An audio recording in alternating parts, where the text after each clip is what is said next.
I'm Kamya Priest. I'm someone who's a young black girl who's been around strong black women my entire life. You might have heard the stereotypes that black women are angry and don't know how to express themselves. Well, I'm here to set the record straight about black women and mental health. Well, if you care and want to hear about real life experiences when it comes to black women and mental health, watch my podcast. You can watch my podcast on www.pljulianhs.net. The emotional state of black women isn't often taken seriously. We should be able to express ourselves without being embarrassed or judged. That's what my podcast, Mental Health Matters, is all about. I matter, you matter, we matter, and I'm your host, Kamya Priest. And again, welcome to Mental Health Matters. Today's show, we have Julian High School Assistant Principal, Miss McCullum.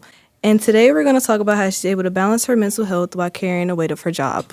Okay, today, the first question I have for you, Miss McCullum, is how are you able to balance your mental health and what things do you do on a daily basis that help you? Of course, as a job as an AP is super stressful, right? So you have to have like a work-life balance. And at first I didn't have a work-life balance and it was making me stressed out, more stressed out than I needed to be, where it started to affect my mental health, where I'm like, is this really what I want to do? But I know that it was really what I wanted to do, but I just know that I needed a balance. It was like too much. And so I decided that I was going to stop working from home. So every day at 6 o'clock, no matter what, my laptop closes, I'm putting it away, and I'm focusing on me and my family. I have a family, so I have to be available to them as well. And when you're not available to your family, that too can affect your mental health. So if you're stressed out, you're not spending time with your family, not spending time with your kids or doing things that you need to do for yourself, it does cause mental health issues and stress on somebody. So maintaining a work-life balance is how I basically ensure that my mental health is not affected by my career. So you're someone that believes like setting boundaries in your life is something that helps people like overcome personal struggles and stuff is what I'm hearing. And I also have another question. How long did it take you to like realize that you needed to change what you were doing in your life to help you balance both work and your personal life? It took me about 6 months to realize that this is something is wrong. You know, I'm not feeling like myself. I'm not doing what I typically would do. My Saturdays I spent sleeping because I'm trying to, recover from everything that I've done for the week. And so after a few months, like it got a little bit more and a little bit more and a little bit more. And I was like, nope, something's got to go. And I had to sit down and assess my life and figure out like what I was spending most of my time doing. Why was I not able to get stuff done on the weekend? Because I needed to rest. I moved. I've done counseling. I've done, there are several things that I've changed to get to where I am. I've changed my diet. I changed my daily routine. Exercising helps too. So a lot of people, when I say I get up at 4:30 in the morning to work out, people don't understand it, but working out is a help. It's a coping mechanism for me. It helps me to feel like it energizes me at the beginning of the day. So if I get up and I work out first thing in the morning, for the rest of the day, my day is smooth sailing. I feel like my mind is clearer. I feel accomplished because I've got up and done something before everybody else even woke up. I've accomplished my first goal for the day. So setting goals that are achievable goals is another thing that I do to ensure that I know that I'm doing what I'm supposed to do. If you set goals for yourself, you can see your progress, and then it also helps you build your self-esteem. When you see yourself being successful, it builds your self-esteem. And that too combats mental health issues. When you see that you're doing what you're supposed to do, or you see that you're making progress toward a goal, you feel better about yourself, and that helps as well. So just setting boundaries, making routines and sticking to them, and doing what works for you. I'm not saying that will work for everybody, but that's what worked for me. I feel like you're basically saying like self-accountability of you knowing who you are as a person to know what you need to do in your life to make you your best version of yourself. Yes, that's definitely it. You have to know who you are. You have to know what you want, and you have to make a plan on how you're gonna achieve your goals. So if you don't know who you are and what you want, you basically like aimless, right? Yeah. You're a wanderer. You don't know. And so until you figure that out, you are more susceptible to having any type of depression or mental health issues because you don't really know yourself.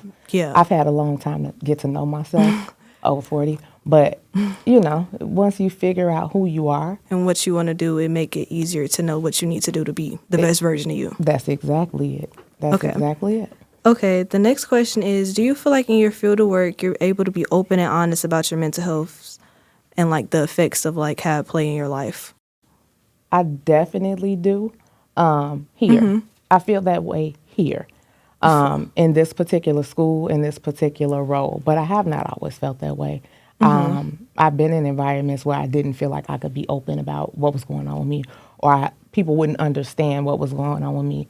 But here, in this particular role, with the particular people that I work with, my students, I feel like I can be myself, and they're forgiving when you have a bad day. So people understand when you are open and honest, saying, I don't feel well today, or this is going on. And when you have a support system around you, it's helpful. When you don't, it just makes things worse. So being in this environment, this particular environment, I do feel that way, but it's not that way in every environment.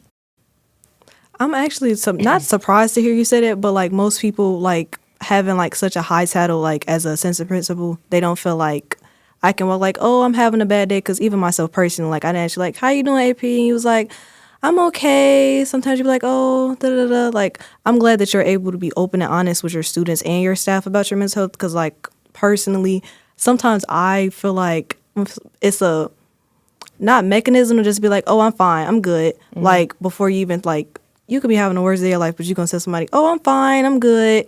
So I'm glad that you're open. You can be open with us about how you are, and that we accept it.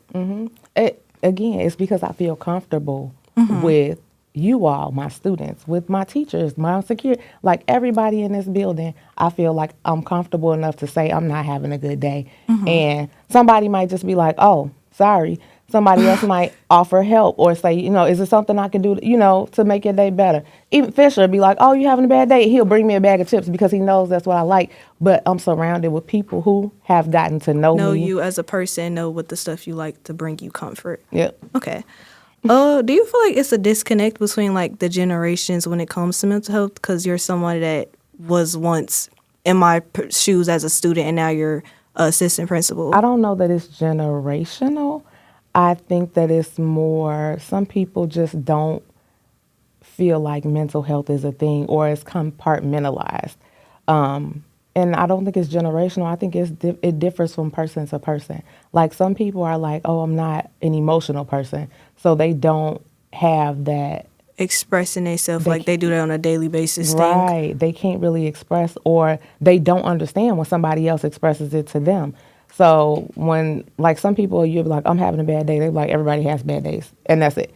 So it just depends on the people, the person that you're talking to, because there are several people who will just be like, oh, I'm so sorry. Oh, and some people will be like, that sucks, but, just keep moving. And a lot of times I feel like kids feel like that about adults, because adults may think like, this is not the issue. You're making it more than that it has to be. And it's not that you're doing that. It's that at your point in your life, this is a big part for you. But some people just can't see that. And so getting teachers to understand too, like, in adults in the building, like when kids come to you with a complaint, and if it's something that's like huge to them, but we know, this it's is not a that small big. part, and just trying to explain it to students, and trying to understand where they're coming from.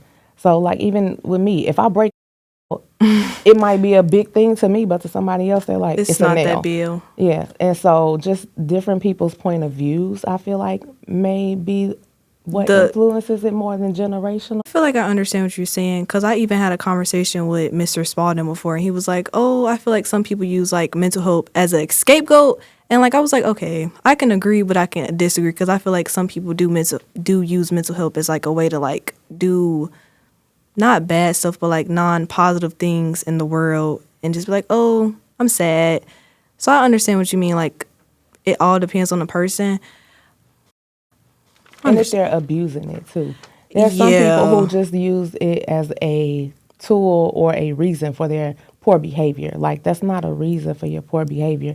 How are you going to address it? And you know the difference when you see somebody working to change versus somebody that's who's just saying, stuck like, in the same place and don't want to grow as a person. Yes. I feel like that's something that everybody isn't comfortable with doing. Like, I don't think a lot of people my age are comfortable. Like, oh, this happened when you was 7. We finna be grown, so what are you doing to change it? And growth is something that people need to, like, personally, I feel like people need to like implicate in their daily life, because I don't know. I feel like everybody is not the same from when they was a newborn to now. And a lot of people be like, oh, I've been the same my whole life. You haven't been the same your whole life. Everybody changes and evolves. And it's just, the difference is the matter of how much they evolve. Yeah. So depending on how much work you put into yourself, that's how much you'll evolve. If you don't put any work into yourself, how can you expect? I feel like it's also like self-awareness. Like, I feel like some people aren't self-aware that like you're running in circles until somebody be like, oh, you're running in circles. And that could either be the person receives it like, oh, they're trying to help me, or, oh, they don't want to help me. So I understand what you say. Like, it's all depends on how the person receives it. Mm-hmm. Okay. The next question is, do you feel like mental health plays a part in like Julian culture? I do. And that's why we have 2 social workers, because we know that the students that we work with every day sometimes are dealing with more things than a lot of other students their age. Mm-hmm. So we have social workers here to try to help students identify when they have an issue, and then help students identify how they can deal with the issue in a positive manner, in a manner that can help them grow, and in a manner that can stop them from getting worse, basically, to help them grow and get better. So I think mental health plays a huge role, because if everybody's experiencing issues with their mental health, what do you think the inside of the school might look like? If a lot of kids are experiencing issues with mental health, they're not learning, they're dealing with that.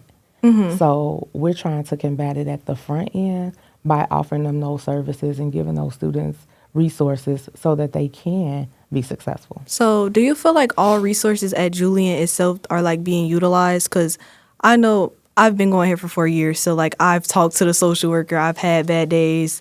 Like, I've personally went in your office like, okay, AP, I'm having a bad day, I'm going to tell you about my life. So do you feel like at Julian, like, that the students really feel comfortable to utilize those? Because I know some kids are like, oh, I'm going through stuff, but some people aren't emotionally available to go talk to Mr. Brown or anybody else about their problems.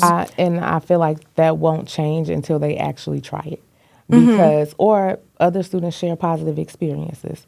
But when you can't identify something as a positive experience, it's a little bit harder to share it out as a positive experience. So, like, the first time you speak with them, they're not going to fix all your problems. They're going to start telling you, like, okay, this is this. And a lot of times the students get frustrated that it's not an instant fix.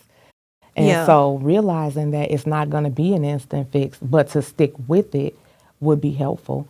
And if students did do that, I feel like we would have a lot less of the issues that we have with social emotional issues with students at school.